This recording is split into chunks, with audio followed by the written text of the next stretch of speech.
Good afternoon. We will begin this afternoon as usual with the prayers of going for refuge and rousing bodhicitta. Oh, until enlightenment I go for refuge to the Buddha, Dharma, and the sublime Sangha, by the merit of being generous and so forth. May I become a Buddha to help beings until enlightenment I go for refuge to the Buddha, Dharma, and the sublime Sangha, by the merit of being generous and so forth. May I become a Buddha to help beings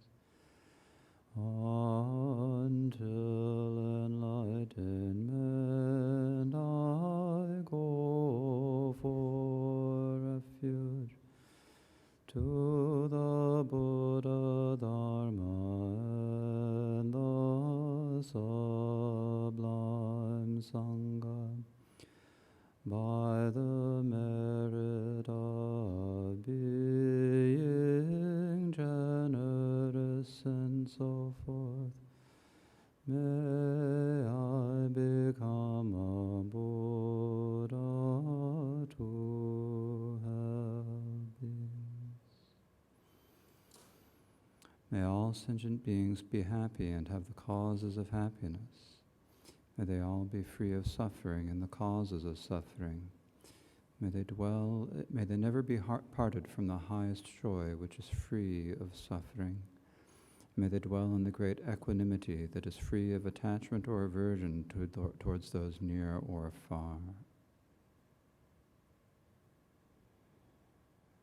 In the Dharma Expanse Palace of Akanishta, the essence of all Buddhas of the three times who shows me directly my mind is Dharmakaya. I prostrate to the glorious exalted Guru. Please bless me and all sentient beings that our minds become the Dharma. Please bless us that the Dharma become the path. Please bless us that the path dispel confusion. Please bless us that confusion arise as wisdom.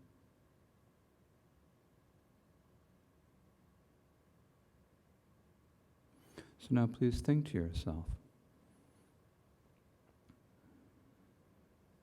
that if our own suffering and samsara is intolerable, so is that of all sentient beings. And so we must do what we can to eliminate the suffering of all sentient beings.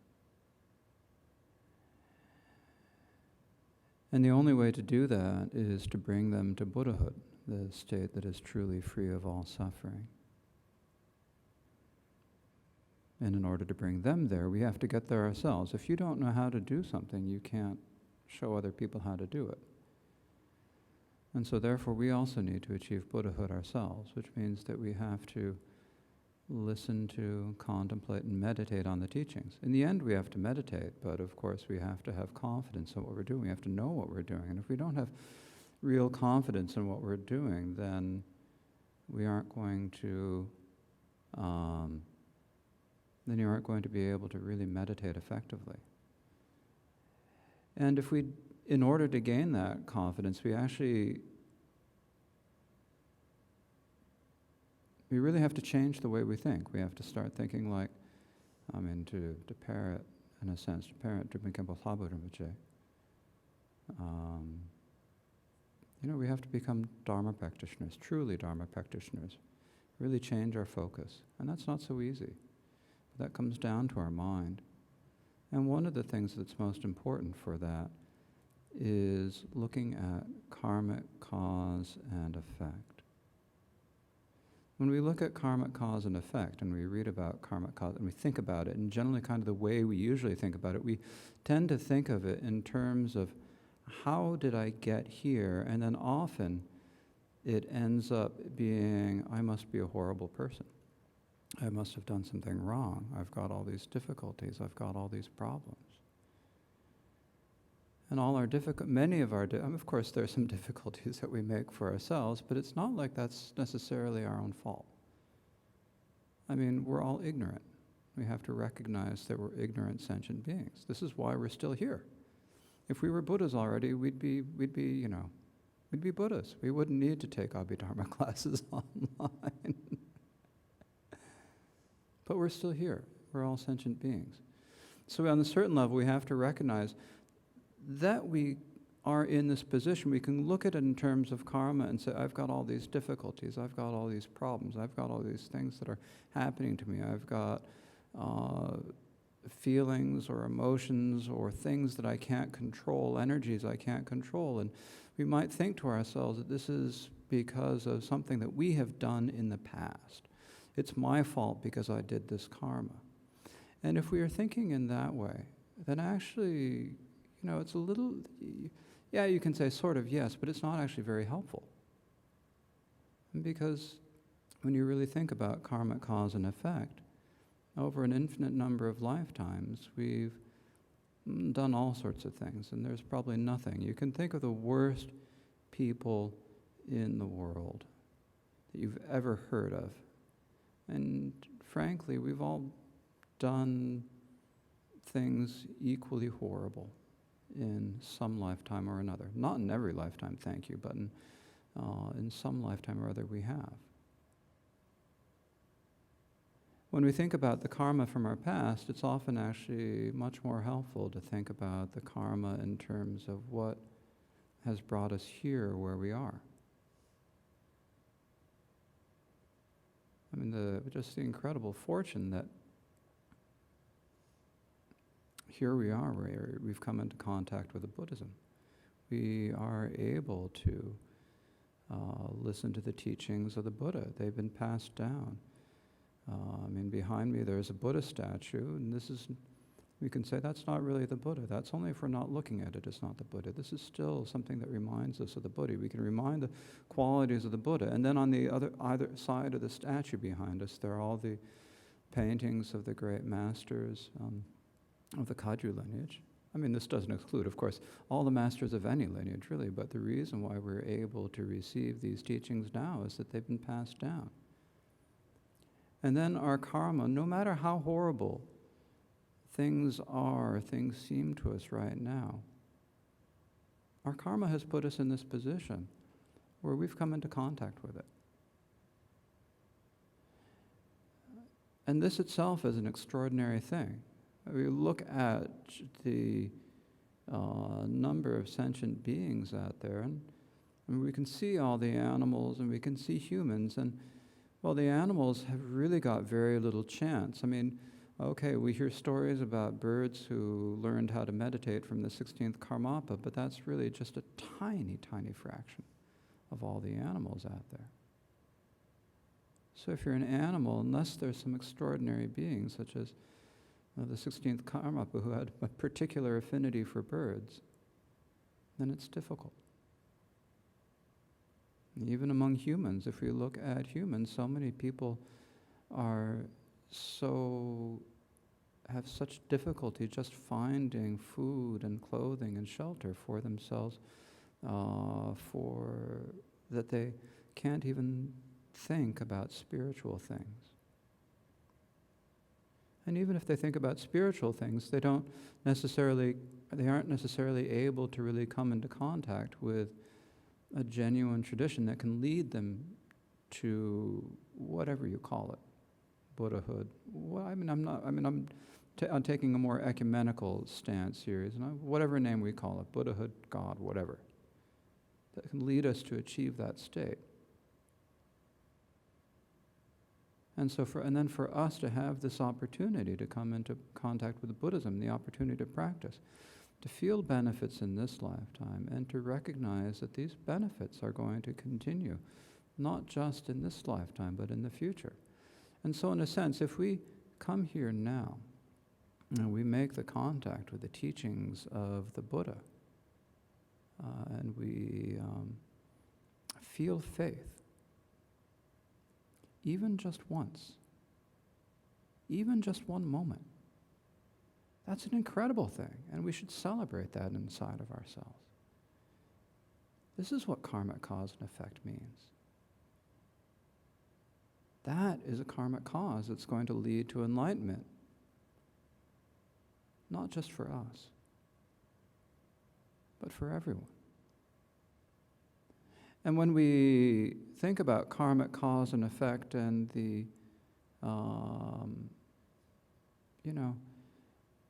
actually really what's most useful in terms of thinking of karmic cause and effect is not thinking about how did I get here, because frankly, you cannot do anything about the karma in the past, except purify it, yes, confess, do your Vajrasattva practice and all that, but frankly, that's creating new karma for the future.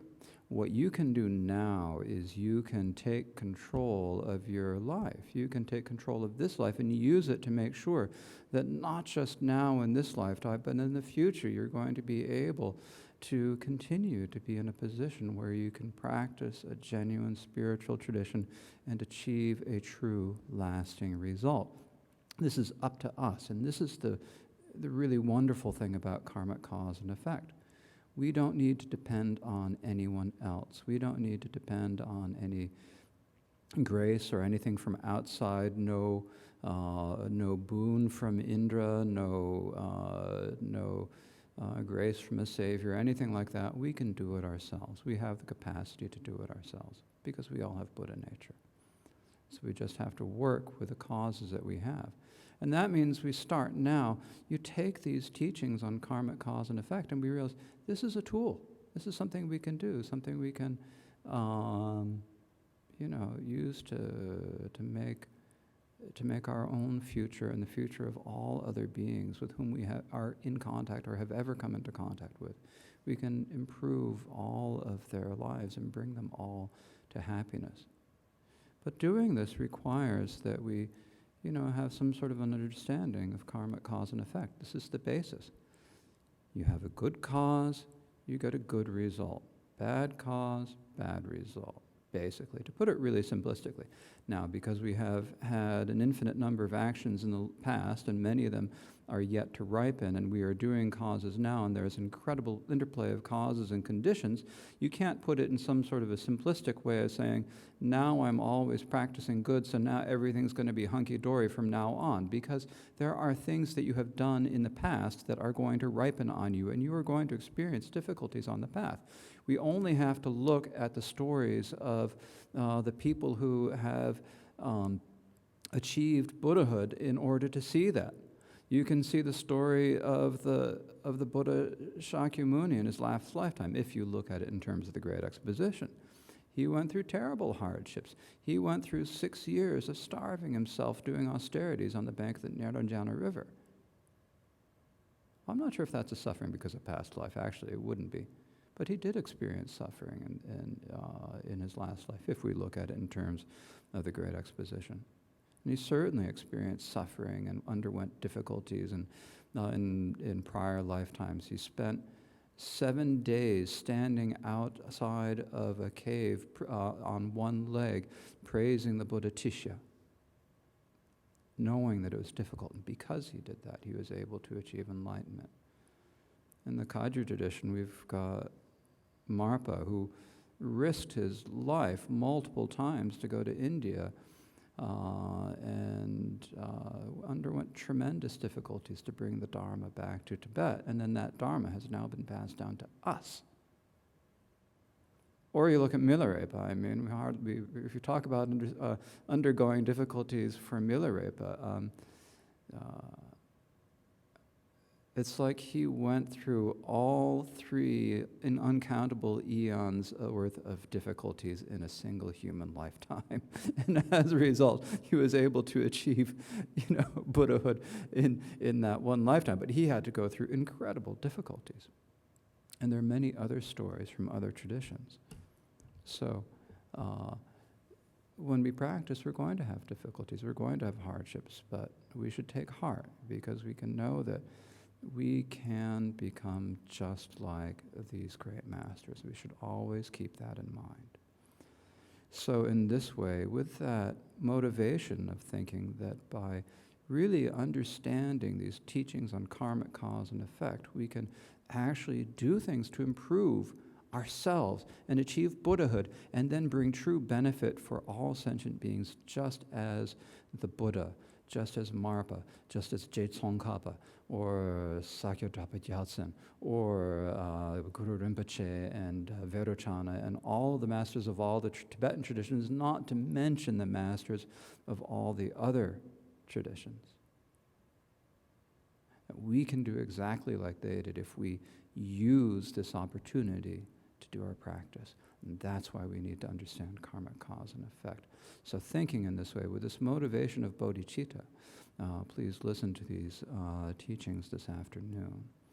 And the Dharma that we are listening to is the verses on the Treasury of Abhidharma by Vasubandhu, as explained by the Ninth Karmapa Wangchuk Dorje in his commentary, Youthful Play.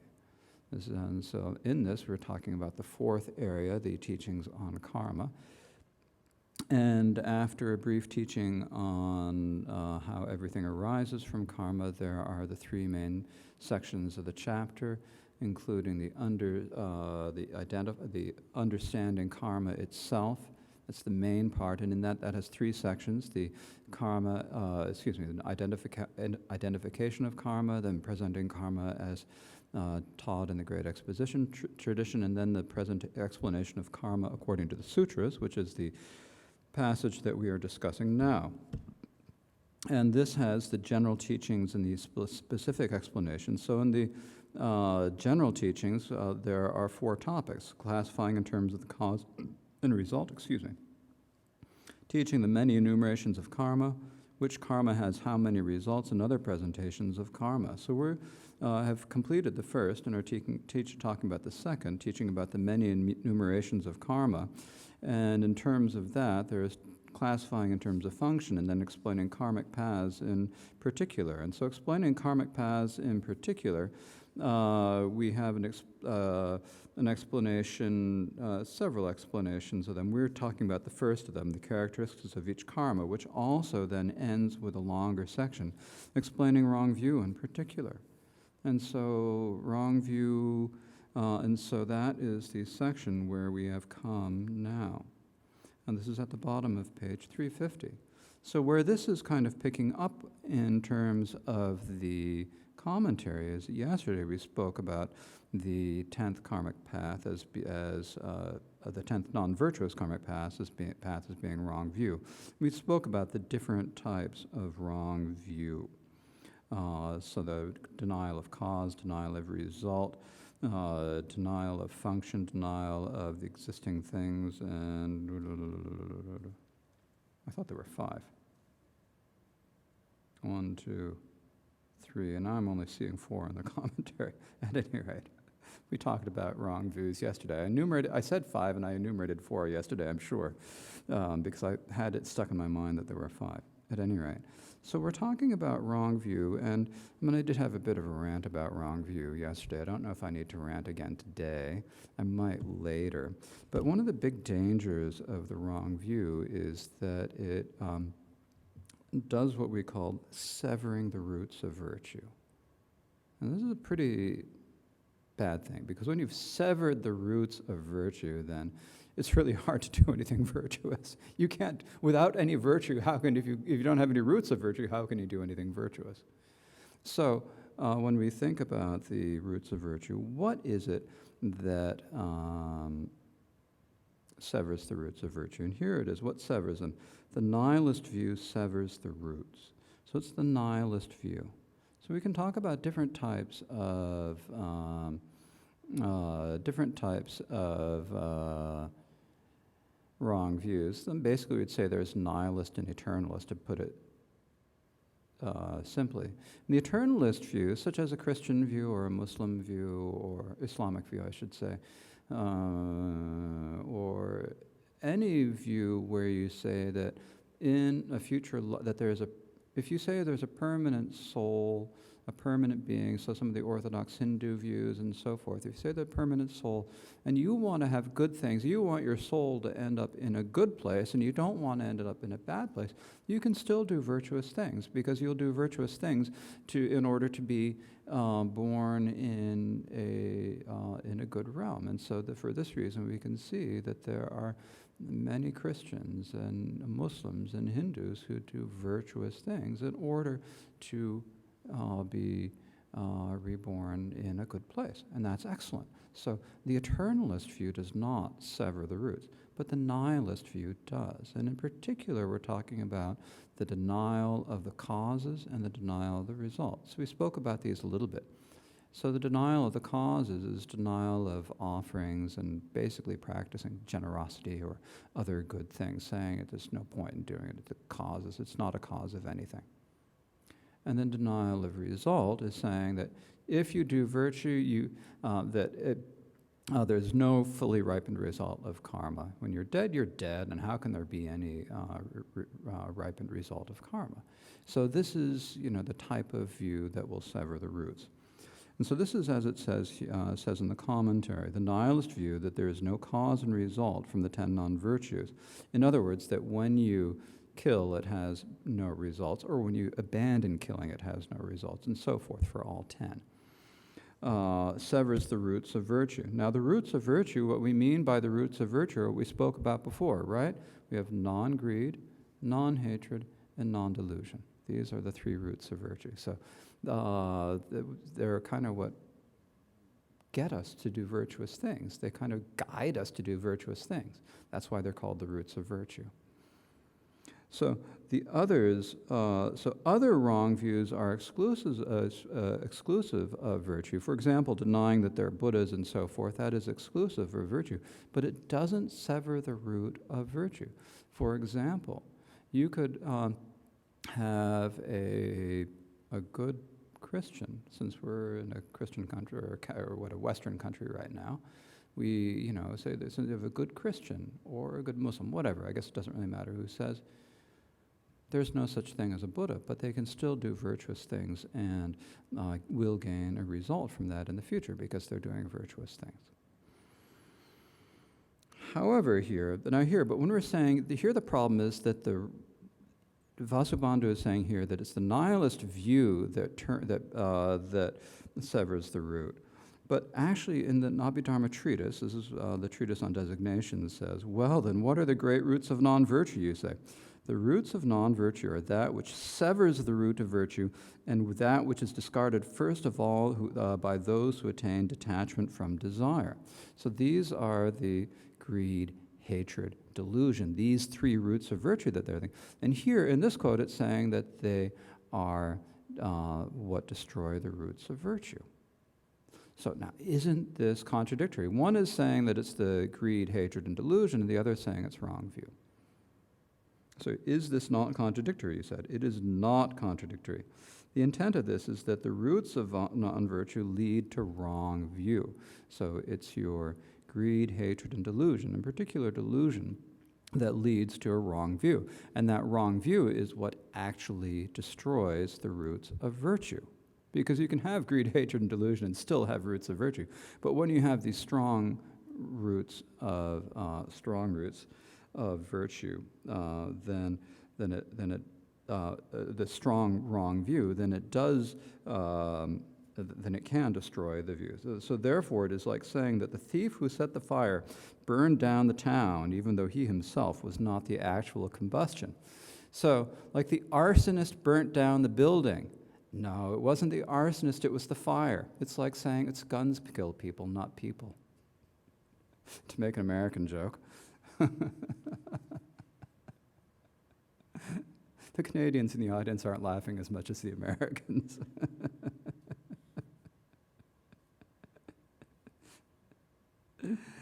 Now, when we say it's the nihilist view, it's not all nihilist view. We have to actually specify here that there are different gradations of wrong views, as we'll get to in a few moments. I've got my chart there. I'm not sure if it's more like a Rothko or what sort of, what artist this might be more like, but at any rate, I've got my chart that we'll go through. But basically, it's the greatest of the great wrong views that completely severs the roots of virtue. So that's an important point. So you have a little bit of a wrong view, it isn't good. We'll be clear about that. It's not good, but there's hope. And once you have the greatest of the great wrong view, there is hope, but it's a very difficult situation. So, what is severed? So it's the roots of virtue of desire that were attained at birth. So of desire, this means that it's in the desire realm. Here, I don't know if I've specified this year, in this translation, because we use the word desire, form, and formless in different, especially desire and form in different contexts, when I use them in reference to the three realms, then I capitalize them. So if you see desire with a capital D here, that means desire realm. Form with a capital F is form realm, unless it's the first letter in the sentence. Which roots of, in which case it could be anything. Which roots of virtue are severed, you ask? So which ones? The roots of virtue of desire that were attained at birth are completely severed. So when we have roots of virtue, there are those that you just kind of innately have from the time of birth, and then there are those that you learn, whether they're inculcated into you by teachers or something, the conditions you learn, the proper view of suffering. But you also have you can have sort of an innate non-greed, non-hatred, non-delusion. We've all got that. We've all got that. At birth, we all have that. So that's what we're talking about. In addition to that, then when you go to some place where they give you you go to your Buddhist kindergarten, they teach you, I don't know how many there are in this country, there are probably a few, which is good. So they teach you that you need to, develop non-greed, non-hatred, non-delusion, although they don't say those words to kindergartners, I'm sure, at any rate. So they teach you about this and you learn it. And so those roots of virtue when you develop wrong views, those kind of get chipped away gradually, and they're already gone by the time that you're really severing the roots of virtue, essentially. Because the person who has the wrong view that severs the roots of virtue does not have the virtue or non-virtue, the two higher realms. So we're saying the virtue of the desire realm, right? So we're talking about an individual who's in the desire realm, because people in the form and formless realm, beings in the form and formless realm, naturally understand karmic cause and effect. They aren't going to have a wrong view. And we beings in the desire realm, we can't actually have any virtue in the form and formless realm, virtue of the form and formless realm, because we do not have the form, the jhana and the formless meditations. So we only have the virtue, in particular the roots of virtue of the desire realm, not those of the form and formless. So therefore, the only ones that can be cut are those of the desire realm. The person who has the wrong view that severs the roots of virtue does not have the virtue of the two higher realms. And because the attainment of those that were attained by training and listening, contemplating, and meditating was previously severed when he had the lesser of lesser wrong views. So this means that when you engage in listening, contemplating, and meditating, but then if you develop even the smallest of the wrong views, those roots of virtue that you developed through doing that are destroyed at that time. But you still have the ones that you've attained at birth until you get the greatest of the greater wrong views. Okay. So what is the focus of views that cut the virtuous roots, it asks. So it's denial, the next line says, denial of cause and result all. So what is the wrong view? It's saying it is the denial of cause and result. And then all. We'll get to the all in a moment. That's a difficult one, so it's easier to just read it from the commentary. What is the focus of views that cut the virtuous root? So in other words, when you're thinking about, you have that wrong view, what are you thinking about incorrectly? Wrong views that are denial of cause, saying there is no fine or harmful conduct. In other words, when you say that taking life, taking that which is not given, and so forth, isn't bad, or when you say that giving up those things isn't good, if you just say there's nothing like that, it's just kind of superstition, that's denial of cause. And result, saying there's no ripening of result. So saying, look, yeah, you can do these things, they're fine, but it's not going to bring you any result in the future. Come on, you're going to die, and then you'll be dead. That's kind of that. So there's no full ripening of result. So those are the nihilistic views that sever the roots. Okay. Some say those, that is, those wrong views, that focus on the defiled and the realms of the same status sever the roots, but those that focus on the undefiled and realms of different status do not sever them. So here, there are some people who say that, well, you have to think about, well, when you're thinking about these wrong views, what are you thinking about? They're saying, only when you're thinking about defiled things, they say. If you're focusing on the truth of path or the truth of cessation, then that wrong view doesn't destroy the roots of virtue. But if you're focusing on defiled things, that is the truth of the origin and the truth of suffering, that view destroys the root of virtue. So that's one position. Or they say that when you're focusing on realms of different status, so that would mean like the form and formless realm. So when you have your wrong view that focuses on the form realm or on the formless realm, either denying that they exist or denying that there is ripening of karma in those realms and so forth, then that that's not the root of virtue that is, or that is not the wrong view that severs the root of virtue. But the great exposition view is that actually that is not the case. It is all of the, it's the wrong view, no matter what the wrong view is focusing on. Whether you're thinking about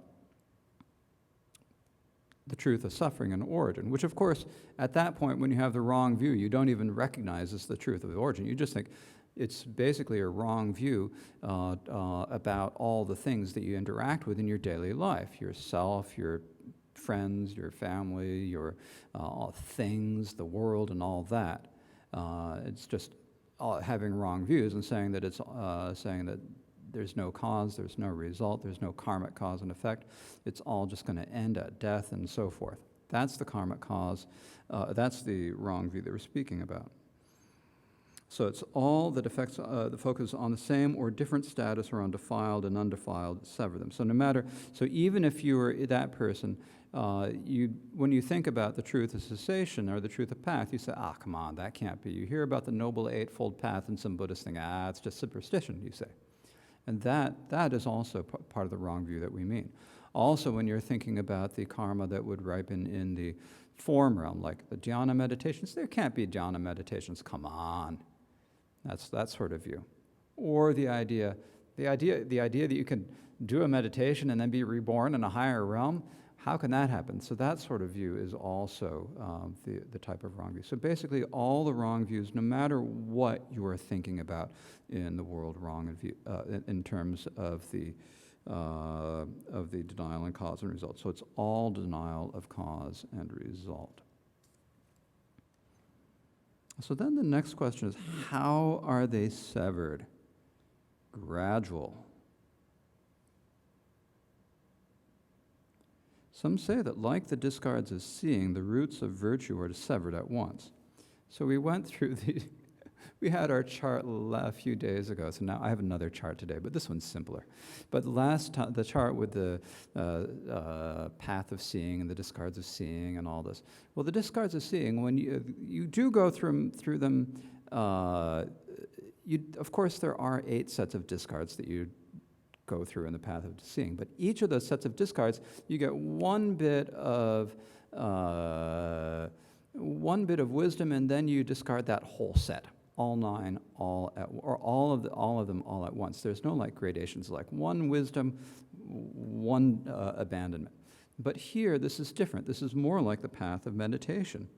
Here, however, similar to the afflictions discarded by meditation, the 9 roots of virtue are gradually severed by the 9 wrong views, from the least of the least wrong view, middling of lesser wrong view, and so forth, up to the greater of greater wrong views, which severs the smallest of small roots of virtue. This is also the Master's explanation. Okay, so what we're saying here is we have wrong views and we have roots of virtue. And for all of them, we can divide them into 9 sets. So right now, assuming that we don't have wrong views, and I'm going to assume that all of you were convinced by my rant yesterday and all have good views now. So we have all of these roots of virtue. We've got 9 sets. 1, 2, 3, 4, 5, 6, 7, 8, 9. I can't reach over there and speak in the microphone at the same time, but you can see the 9. And we can group them in 3. I've got this dotted line going down the middle. It's a little bit faint, perhaps. So we've got, these are the greater roots of virtue, the middling roots of virtue, and then way over there we have the lesser roots of virtue. So we've got 9 sets. And so if you were to take all of this together and make one big blob as opposed to 9 small blobs as I have drawn on the whiteboard, then you'd say that would be all of our roots of virtue. But we'd say like the biggest blob is the greater of greater roots of virtue, right? So there are 9 sets of roots of virtue. Now, when we go through the wrong views, we have 9 sets of these wrong views. We have the smallest one going up to the biggest one, right? So this is kind of simple. When you draw it out like this, it's kind of simple. So we've got lesser, middling, and greater wrong views up on the board, right? So we have the lesser of the wrong views. There are 3. So there's lesser of lesser, middling of lesser, greater lesser. And then we have lesser middling, middle middling, greater middling. And then we have lesser greater, middling greater, greater greater, making 9, right? So what we would say is that the lesser of the lesser wrong views destroys the greater of the greater roots of virtue. But you still have roots of virtue. So what this means, so basically you can think about it, we probably know people, frankly, in the society, and in Western society, you probably know people who basically have a wrong view, but are still ethical people. They still have a societal view. They still are able to act unselfishly. They still can have some degree of non-greed, non-hatred, and non-delusion. Now, at the same time, they deny karmic cause and result. And so for that reason, they might be able to do small things, but it's limited. Their power is limited. That wrong view prevents them from actually developing greater roots of virtue through listening, contemplating, and meditating, or if they develop it later, then destroys any roots of virtue that they gathered through. So basically you would say that for this big set of roots of virtue, they're destroyed by a small result, right? And then, as you get a slightly bigger, the lesser middling is a slightly bigger wrong view, or slightly worse wrong view. Slightly worse in the sense of being more deeply ingrained, more deeply held, right? And so it is able to overcome the middling of greater roots of virtue. And so then, and it's in this way, as the wrong views get larger and stronger, then they each eliminate, or they each sever progressively subtler and subtler roots of virtue, until at the very end you just have this little tiny little bit of roots of virtue left that is destroyed by the greater of greater wrong views. So that's what we're saying gradually. It's not all at once. So in a sense, we can think, and actually you have, at this point, someone who has this lesser of lesser wrong views, that destroys the greater of greater roots of virtue, but they still have roots of virtue, so they have not severed the roots of virtue. So the severing of roots of virtue does not actually happen until the ninth and worst of the wrong views. So this would be like a wrong view. To give an example, a historical example, we had in the 20th century, we had great dictators like Stalin and Mao Zedong who had wrong views. They held a communist view and they denied any sort of religion. They said it was all scientific, and they wanted dialectical materialism and all that. And we don't need to talk about the views, but they, in particular, denied karmic cause and result and rebirth and so forth. And as a result of that, they were able to murder Stalin. I think was responsible for the deaths of some 40 million people, and Mao Zedong for the deaths of 50 million or something. Somewhere around there. I don't remember the numbers. They're too huge to really consider. But so that's what we're kind of talking about.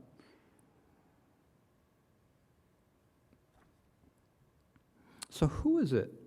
Who is it that can actually sever the roots of the virtue? Is it any sentient being? Can any sentiently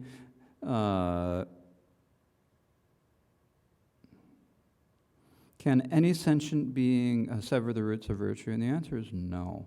It's only among humans. And so it says here, by humans, they are cut by men and women acting on views. Okay, so that has to be by humans. The reason it has to be by humans is that gods in the form and the formless realm are, what do we say? The gods in the desire and form and formless realm already see karmic cause and effect. They can actually see it. Now, it may not be enough to shake them from the stupor of pleasure that they're experiencing, but they can see it. And so they don't develop wrong views. And for the lower realms, and animals and hungry ghosts and hells, then their minds aren't stable enough because, and in particular, their prajna, or their intelligence, is not stable enough, probably because they are just so assaulted by various types of suffering constantly throughout their lives. So they are severed by humans, but not by other wanderers, because in the lower realms, afflicted and unafflicted full knowing are not stable. So in the other realms, that is the lower realms, hells, hungry ghosts, and animals, whether the prajna or full knowing is stable or unstable, it's just not, or afflicted or unafflicted, it's just not stable enough for them to do it. Now, the gods perceive karma and result directly, so they can see it.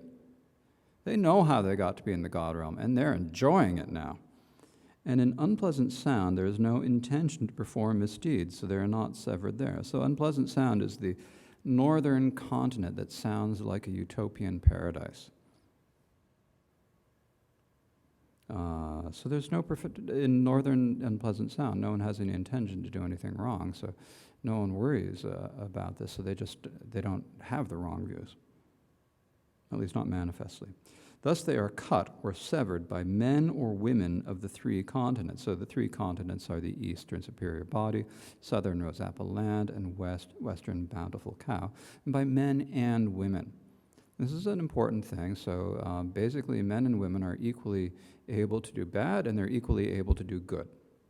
And we're equally able to practice virtue, and we're equally able to sever the roots of virtue. So it doesn't matter, the gender, whether you're male or female, is not an issue.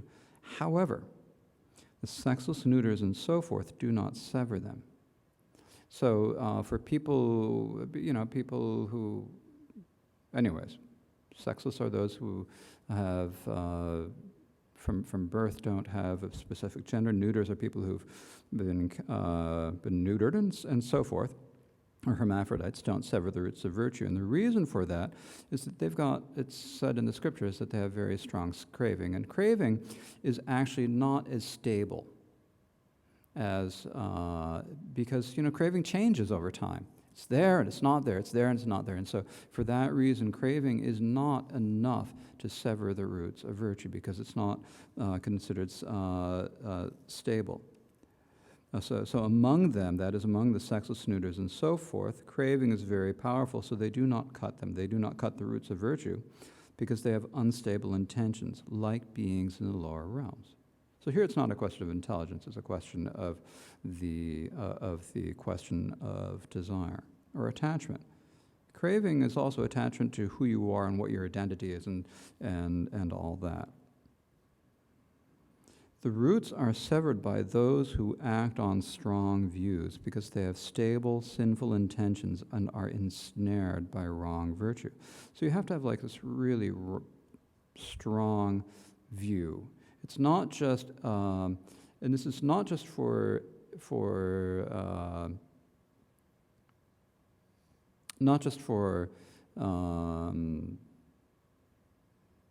this can, let's put it the other way. Let's say this can also include men and women. If your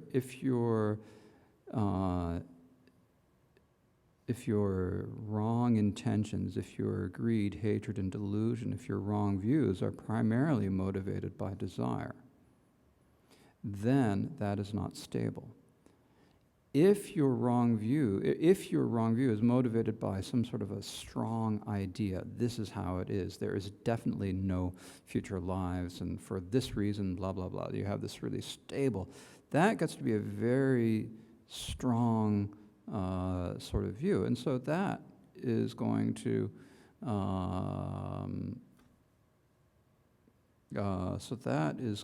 that is what is able to sever the roots of virtue. Okay, so that's what we are basically having a wrong view, and a very strong wrong view. So a complete denial of cause and result. Severance is non-possession. When the roots of virtue have been severed, the attainment of virtuous roots does not arise, and so it is said that if the non-possession or non-attainment of the virtuous root arises, they have been severed. So here the question is, what kind of a phenomenon is this severance of the roots of virtue? What kind of a thing is it? Well, those of you who were watching last year or who participated last year in Nama Buddha should all remember this, but of course, you might have forgotten, and everyone else doesn't remember anyways, but doesn't know yet anyways. So basically, when we talk about it in the Great Exposition, they say that having things, and we're talking about possession here, we primarily are talking about qualities of the mind, like qualities of achieving the path, qualities of achieving certain levels of meditation, achieving undefiled states, and so forth. Those are what we say that there's possession of those. So there's when you have those in your beings, not only do you have that good quality, you also have the possession of that, which is a separate phenomenon, they say. And then when you don't have them, and so when you lose your non-greed, non-hatred, and non-delusion, the three virtuous roots, that's gone. The possession of them disappears, and in place of that, there's an entirely different dharma, an entirely different phenomena that arises that is called the non-possession. This is one of the strange things about the Great Exposition view. At any rate, they say that this actually has substantial existence. So this is what they're saying. When you sever the roots of non-virtue, that means you have that you have the non-possession of non-greed, non-hatred, and non-delusion. Lots of negatives in that sentence. I'm sorry to all you editors who are listening. Too many negatives in one sentence. But this is basically what we're saying, the non-possession of non-possession or non-attainment of those. It means the quality of not having them, they say, is a thing that we call non-possession. Okay, so that's kind of the bad news about the wrong views, that you have even a slight, you have a slight wrong view and basically all the virtue that you've done through listening, contemplating, and meditating is destroyed. They're just bad. And if you have a really strong wrong view, then you completely go over the other way, have like nothing left. So that's bad. But the good thing is that it is not permanent. We say severed the roots, but you can always get them back. And you will get them back. So there's no it's not. So when we say sever the roots of virtue, and if you're looking at yourself and saying, "Oh my gosh, I think I might have a wrong view. Am I in for it in my next lifetime? No, I don't have a next life. No, maybe I do. I'm not sure." So if you're in that position, don't worry, because they're restored by doubt and view of existence. So the roots of virtue can be restored. And what restores them is doubt, that thought, maybe there is something to the idea of karmic cause and effect. Maybe there are results of actions. Maybe there are karmic causes. That sort of doubt will restore the roots of virtue. Because when you have that doubt, that's the ladder out, in a sense. And the view of existence, the other thing is when you develop the right view of saying, yes, there is cause and effect. There are karmic causes. There are results of full ripening. When you have that correct view, then that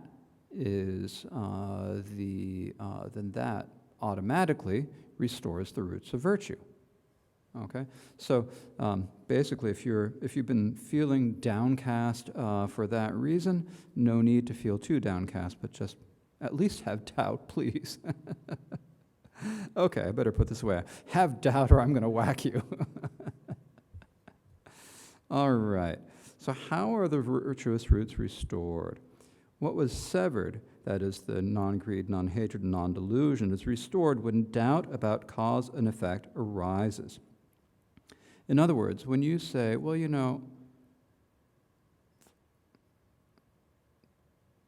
I didn't grow up believing in karmic cause and effect, but these people who I respect a lot, who are teaching me Dharma that is helping me in this lifetime, are always going on and on about it. So maybe I should give it the benefit of the doubt, kind of look at it, think about it. Maybe it is. I'm going to kind of allow that it maybe is there, or maybe I'm going to take an agnostic position on it for the time being and see what happens. So when you do that, then you can develop the roots of virtue.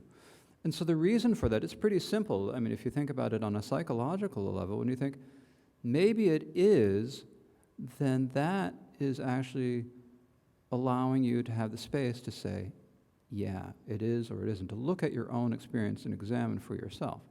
Not because you're afraid that Khenpo David is going to whack you with a drumstick, but because you have gone through the examination on yourself. You don't have to worry about me whacking you with a drumstick if you're at home, because I can't do that. We haven't figured out how to transmit that over the internet yet.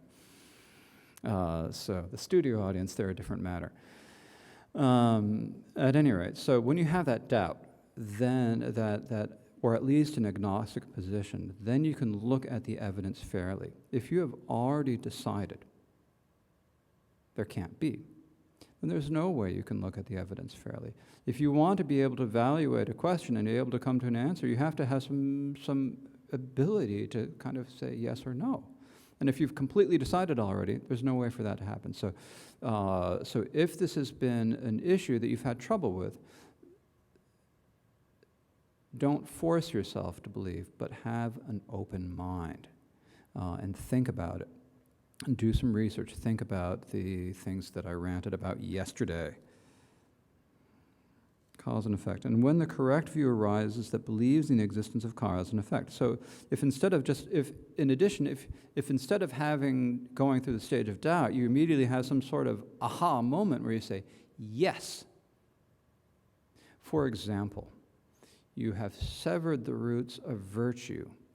You are then reborn in hell. And when you are reborn in hell, you realize, oh, this is why. Aha, there is karmic cause and effect.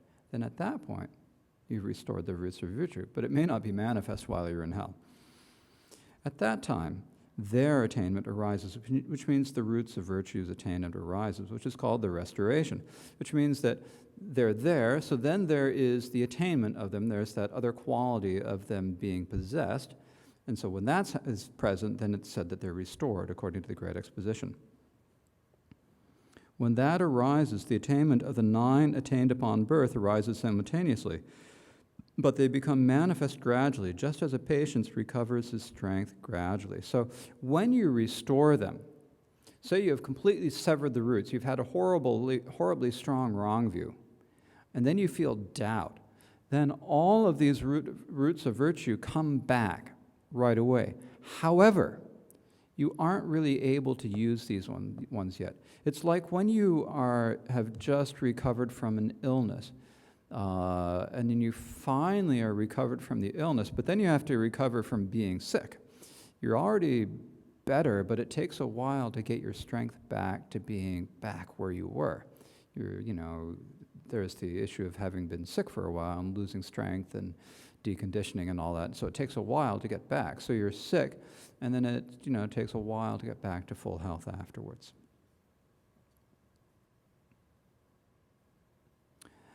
However, if you have cut the roots of virtue and done a heinous deed, you cannot restore the roots of virtue in this lifetime. And that's what this next one is talking about. How they are restored in those who have committed a heinous deed.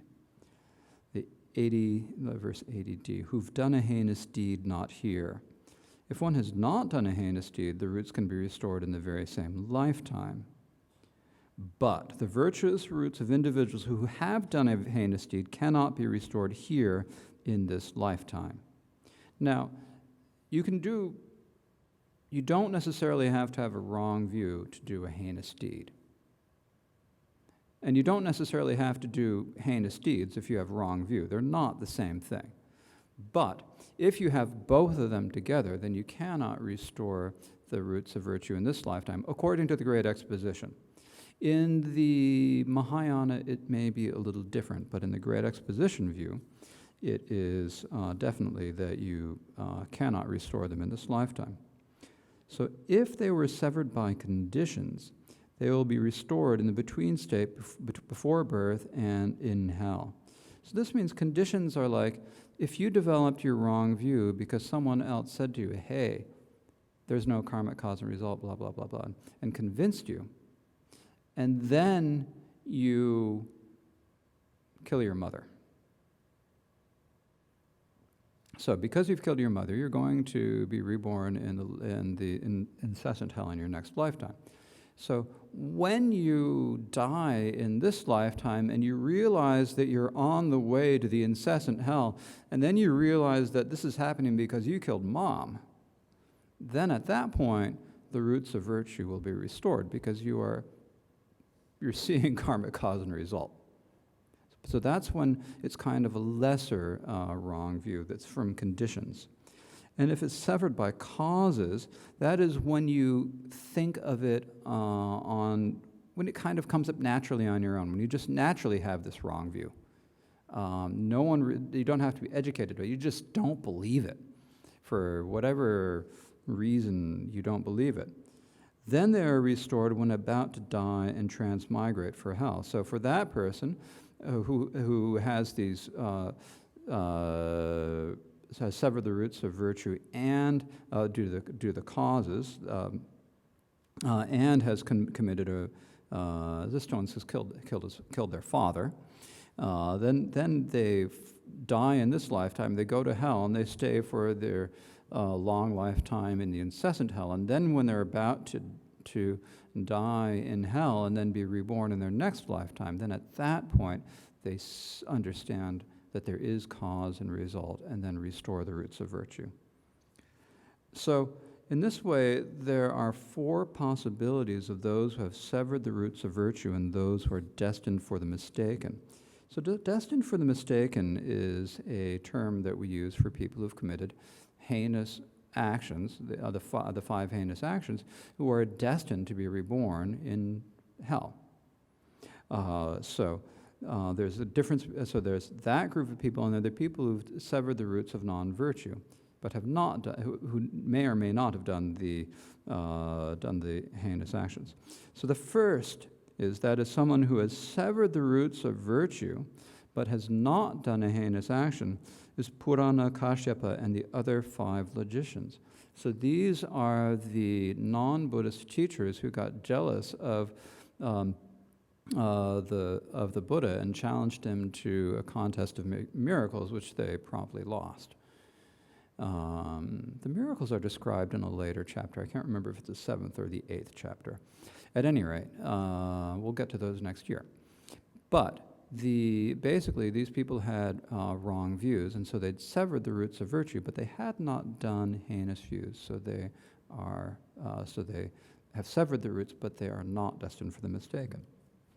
And then the second, it would be someone who has not severed the roots of non-virtue, but has committed a heinous action. This would be King Ajatashatru. Is it story time?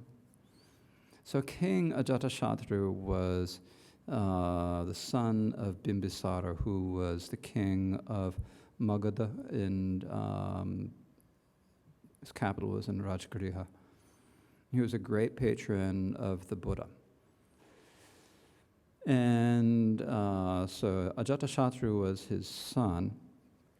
And sometime before the schism happened in the Sangha, Devadatta was getting really jealous of the Buddha. And so he went to Ajatashatru and said, your father, the king, has been a king for a long time.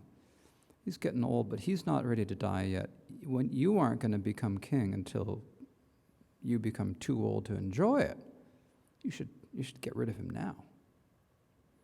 And so, Devadatta was actually a fairly persuasive sort of person, and apparently. And so Ajatashatru listened to him, and he had his father put into prison. And his father languished there for a while, and meanwhile, Ajatashatru had a baby, and one time his baby spat up something, and he wiped the baby, or something like that. And he said to his mother, "Look, aren't I a good father?" And his mother said, "You aren't anything like how your father treated you." And then Ajatashatru felt terrible regret and thought, "Oh my God, I've thrown my father in prison. He's languishing in prison." So guards, go get my father out of the prison. So they all ran. Now they're all, big guys wearing whatever sort of armor. And so they're running to the prison. They run in, and Bimbisara hears them coming, and he dies of a heart attack. And so Ajatashatru had killed his father. Because he thought, Bimbisara thought that he was going to be taken off to execute it, because that's normally, when you're in the dungeon, that's kind of the next time you're going to hear the guards is when they're going to come and execute you. So then Ajatashatru had killed his father. He had that karma, and he felt terrible remorse for it. So he was looking around he was talking to all sorts of spiritual teachers, whoever he could find. Tell me something. What can I do?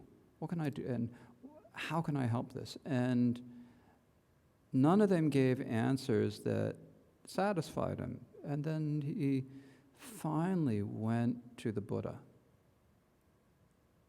And he said to the Buddha, "Why should I follow the spiritual path? What benefit is there to doing this?" And the Buddha said,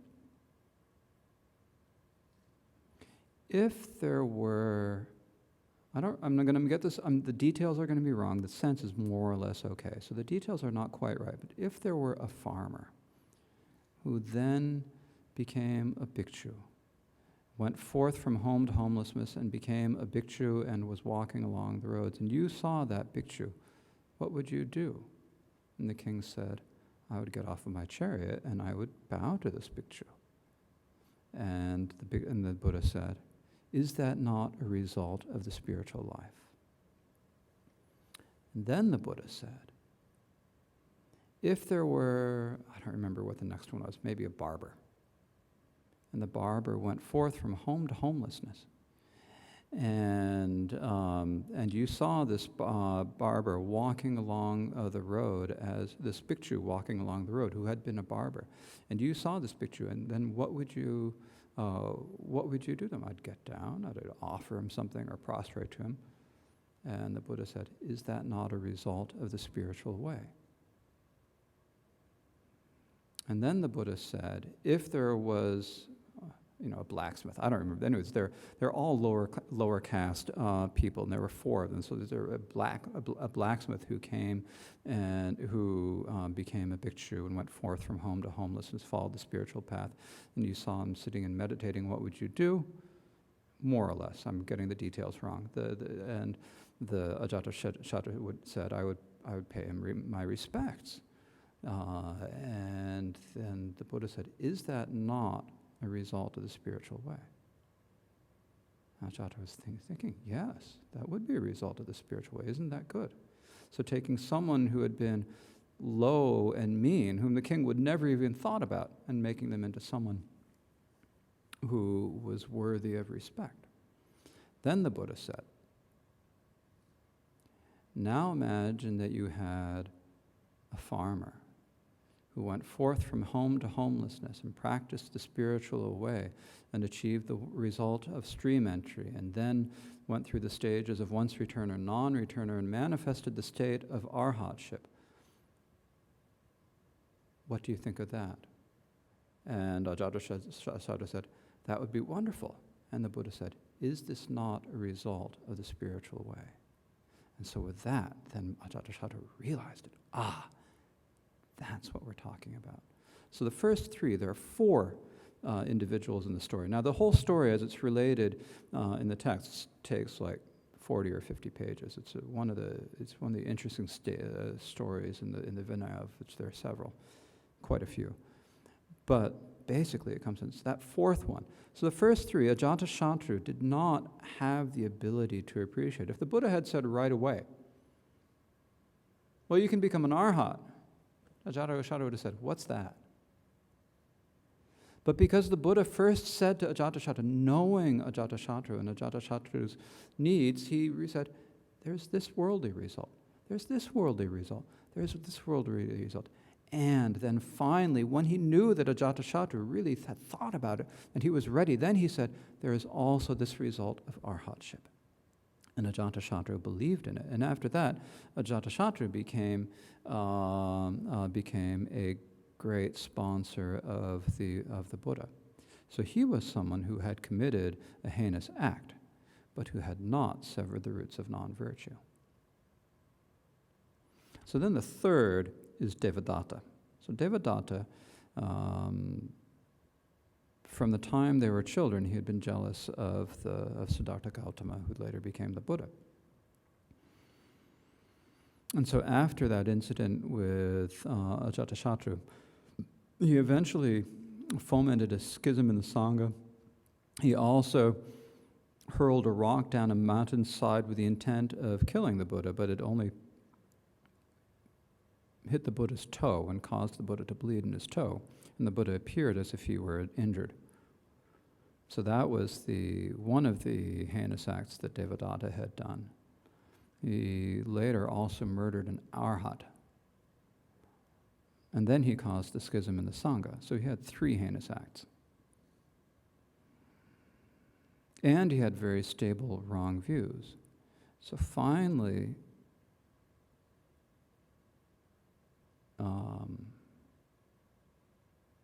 he was reborn in hell, in the incessant hell. But as he fell there, he realized what was happening and repented it as he was falling into the incessant hell, but too late.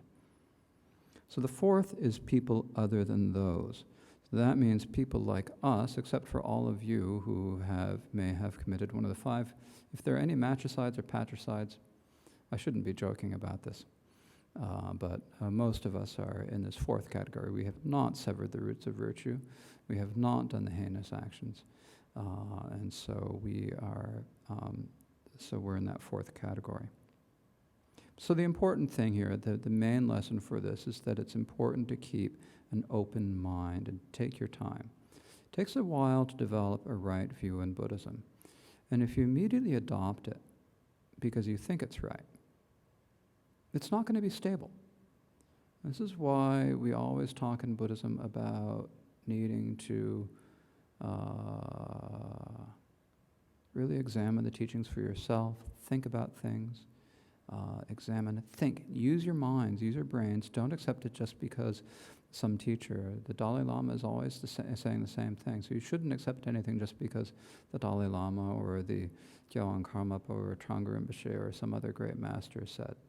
You should always think about it. Use your brain and intelligence, because when you do that and you come to the answer, then your conviction is going to be stable. And that stable conviction is going to provide you the basis for really going along in the path. Likewise, you might be someone, there's some people who just naturally believe in past and future lives. Even people who grew up who grew up in secular societies or Western societies, there are quite a few people who actually believe in karmic cause and effect from the very beginning. On the one hand, this is very good, but it's also important for people such as that to really consider it and think about it, because you want to make sure that your understanding is correct and that no one is going to be able to shake you from that understanding, that you can't be taken away from it by anyone else. So for this reason, it's really important for us to really think about these teachings, consider them, not just take it at face value, not just think of it as an academic exercise, but to really try to consider it, think about it for ourselves in terms of our own lives and experience, but not limited to our own lives and experience. So that, I think, is enough for today. So I would like to ask you all to please dedicate the roots of virtue from studying and contemplating and thinking about the Dharma, so that all beings may be brought to the state of lasting happiness, and on the way may they be free of all manner of suffering, physical or mental. And so please, let's make this dedication. O sanam de tam je se bani tobne nye pedranam pamchene kegana chimbalab chubai Sibe tsole drowa drowa sho.